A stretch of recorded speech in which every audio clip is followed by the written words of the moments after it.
Morning everyone, विशाल motorcycle हजुरहरूलाई स्वागत गर्दछ। हाम्रो यो ग्यालिएटर एसएसमा के प्रब्लम थियो भनेर हामी यो बाइक तपाईको लागि यो भिडियो बनाएको छु। यो बाइकको अब यो हामीले स्टार्ट गर्दा स्टार्ट त हुने वान किकमा र तर भुडभुड भुडभुड भुडभुड भुडभुड हुने, पिकअप नलिने, एक्सलेटर दिँदा कहिले बन्द हुने कहिले भुडभुड भुडभुड हुने। अब हामी यसको सुरुको भिडियो बनाउन सकेन। अब सुरुको भिडियो नबनाउन सकेन। अब हामी अघि नै यो अर्को ग्यारेजबाट हामी तानेर राति 10 बजे लिएर आएको छौँ। यसमा धेरै हाम्रो मिस्त्री साथी मेकानिकल भाइहरूले पनि ट्राई गर्यो।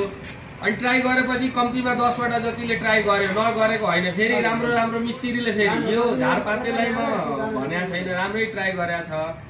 अनि त्यो भएर हामीले एकचोटि उहाँ ग्यारेजको साउ भनौँ न, अब हामीलाई एकचोटि फोन गरेर बोलाउनु भयो। अनि हामी त्यहाँ ट्राई गऱ्यो, अनि हेरेँ, अनि त्यहाँ भएन। अनि भएन, हामी ठ्याक्कै आफ्नो ग्यारेजमा लिएर आएँ कि ल भोलि एकचोटि हेरिदिन्छु। अब फेरि उहाँको साउ पनि हाम्रो साथी जस्तै नै हो भनेर हामी यो आफ्नो ग्यारेजमा लिएर आएँ। र लिएर आएपछि हामी यो प्रब्लम सल्भ गरिसकेका छौँ। तर तपाईँले यो प्रब्लम एकचोटि तपाईँको जानिराख्नुहोस्, हेरिराख्नुहोस्। हामी सिक्ने मिस्त्रीलाई पनि भन्दैछु, हाम्रो साथीभाइ मेकानिकललाई, कि यस्तो गर्दाखेरि प्रब्लम आयो भने केही पनि गर्नु पर्दैन। यो यस्तो पनि एउटा एक्सआर हुन्छ नि 200, त्यो हिरो कम्पनीको, त्यसमा पनि त्यस्तै समस्या थियो। अनि त्यो पनि हामी प्रब्लम सल्भ गऱ्यौँ। अनि यसलाई पनि गरेका छौँ। तर यो प्रब्लम पहिला सुरुदेखि तपाईँले देखाइदिरहेको के छ प्रब्लम भनेर एकचोटि तपाईँ मैले के खान्छु स्टार्ट हुन्छ त्यसपछि म भन्छु है। यहाँ ठ्याक्कै चाबी अन हुन्छ र यहाँ हेर्नुहोस् तपाईँहरू स्टार्ट भयो होइन। स्टार्ट हुँदा केही समस्या छैन। अब हामी यसलाई रेसेर यस्तै हुने तपाईँहरू चेकिङ भइरहेछ, यस्तो हुने।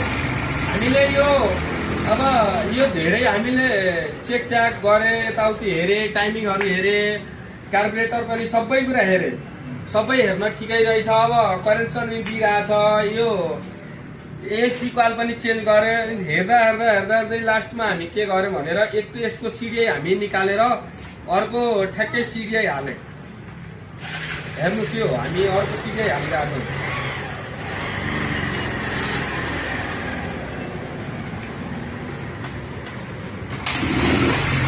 अर्को सिडिआई